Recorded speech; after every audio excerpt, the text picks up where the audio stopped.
Hi, welcome back to my channel. My name is Nandi. So as you can see from the title, in today's video, we are going to be talking about signs that you are settling for less. So let's go ahead and get right into this video. So let me go ahead and read off what it means to settle. So settling is when your wants, needs, and desires are being unmet because your partner is incapable of meeting them. There is a compatibility difference between you and your partner that's so significant that one person is continually sacrificing their needs. And I just felt like this definition really encompassed like everything that I wanted to say.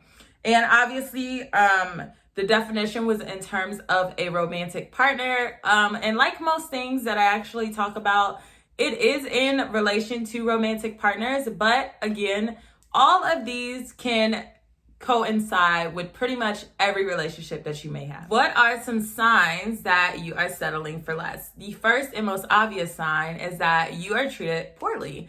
And this can mean to you whatever this means to you.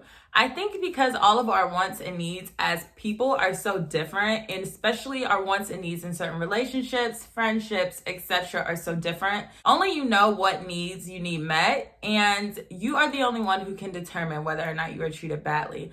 But once it happens, you absolutely know that it's happening. So whether that be disrespect, whether that be someone being untrustworthy to you, lying, stealing, cheating, etc. The next sign that you are settling is that you are unhappy.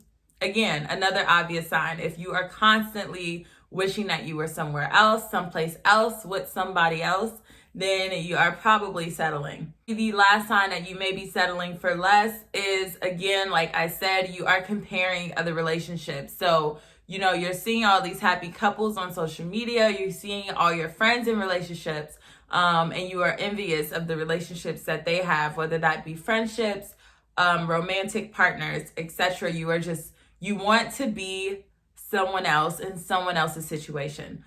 Okay, so the first tip to stop settling for less is to stop making excuses for poor behavior.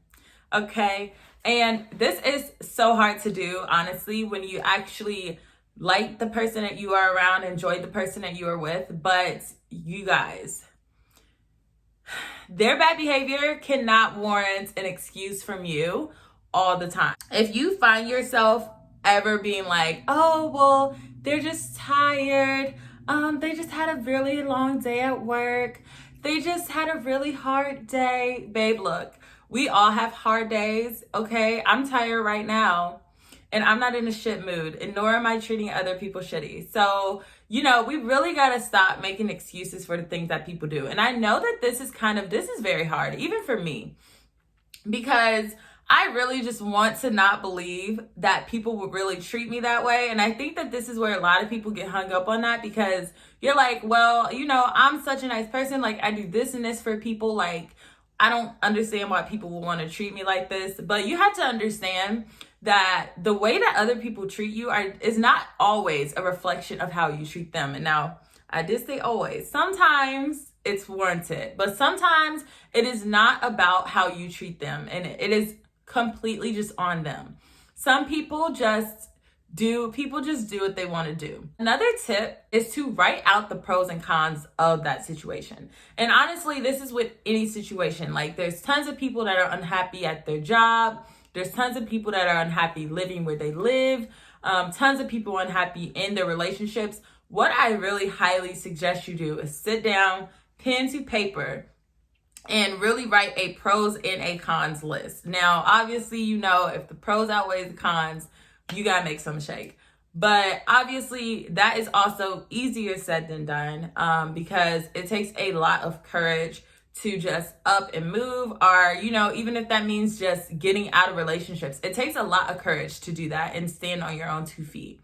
But you have to believe that you are worth it. You have to believe that you deserve it. That also doubles back into the next tip, and that is, don't just accept what life gives you. Like the saying says, when life gives you lemons, make lemonade. Like, you do not have to don't be one of those people who are like, who just lets things happen to you. Okay, you need to be one of those people who make shit happen for you. Don't just accept what's handed to you. If you get dealt a shitty hand, you can turn that around. Okay, you don't have to just walk through life accepting shit that happens, or accepting toxic people in your life and just being like, oh, well, this is just what was in my cards. No, babe, no. Okay, the next tip is to set stricter boundaries. And obviously this probably, boundaries are essential to life. They are literally essential when you are dealing with people, and that is because people are going to treat you how they are accustomed to. People are going to treat you maybe how they would like to be treated, maybe how they were treated. So you need to be strict, okay? And that's another thing too. You need to set the boundaries, but you also need to stand down on them, okay? Do not be that type of person who constantly is like on the fence with their boundaries, because the minute that you let somebody know that you are not 100%, like let's say for instance, let's say you are in a relationship and one of your boundaries is, I do not like the phone being hung up on me. Okay, and that is actually one of my boundaries. You're talking on the phone with someone, and even if it's playful, and that's the thing, like even if the situation is playful, you have to stand down on your boundaries, right? So you're talking on the phone with someone and they playfully hang up on you. First of all, I don't know how you playfully hang up on me, but whatever. So, you can do one of two things. You can text that person and say, hey, I don't appreciate when people hang up the phone. Do not do that no more. Or you can text them and say, hey, I don't appreciate when people hang up the phone. So because you hung up the phone, I am not going to talk to you for the rest of the night. I'll talk to you tomorrow. You have a great evening. But the next time that they hang up on you, babe, you need to set the boundary and the expectation that is going to have and the consequence. Okay. So it is not enough to just say, hey, don't hang up on me. Okay. Or what? Like, what's going to happen if I hang up on you? You know what I mean? There needs to be a consequence behind that boundary. People will literally try you. People will push you. And if they see that you are sometimes letting it slide and sometimes not, your boundary is not strong enough, okay? If you don't like something, you need to stand 10 toes down on it and don't let anybody cross it. The next tip is to not agree with things that you don't want to do. And this sounds very simple, but for a lot of people pleasers, this is not as simple as it sounds. So obviously, if you are a people pleaser, you constantly want to do things that make other people happy. So that means that you don't want to upset people a lot of times. You don't want to see people upset. You don't want people to be mad at you personally. I also have a video, I will link it up above, that explains what people pleasing is. We're not going to get into it. But just know that you don't have to agree to anything that you don't want to do. So that also, and being able to say no, even to things that you want, is going to really aid also in like being able to set and stand by your boundaries as well.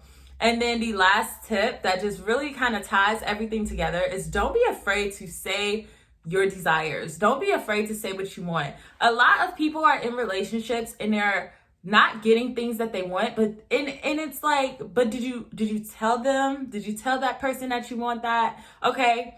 I think it's like boundaries almost in a way. Like when someone breaks a boundary that you have, but they are unaware of the boundary, you have to give that person the opportunity to be able to not make the same mistake again. So if, let's say, for instance, one of your pet peeves is like one of your boundaries is, I don't like when people hang up the phone on me. That's fine. But if someone hangs up the phone on you and then you just go ghost on them and they don't know that is like one of your big no's, like you have to give people a chance, okay? The same with like expressing your wants. There are multiple people in relationships that are not getting what they want, that are not satisfied by their partners, but they are also not opening their mouths. You have to say what you want. You have to be able to express what you want.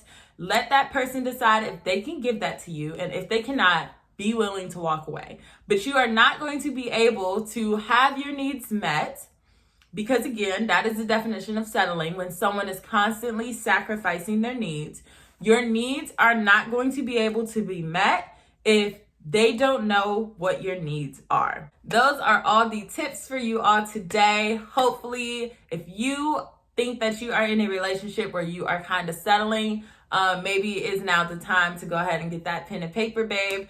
Write out that pros and that cons list and really see what's going on. So I hope that you guys learned something and took something away from this video, and I will see you in the next one. Bye.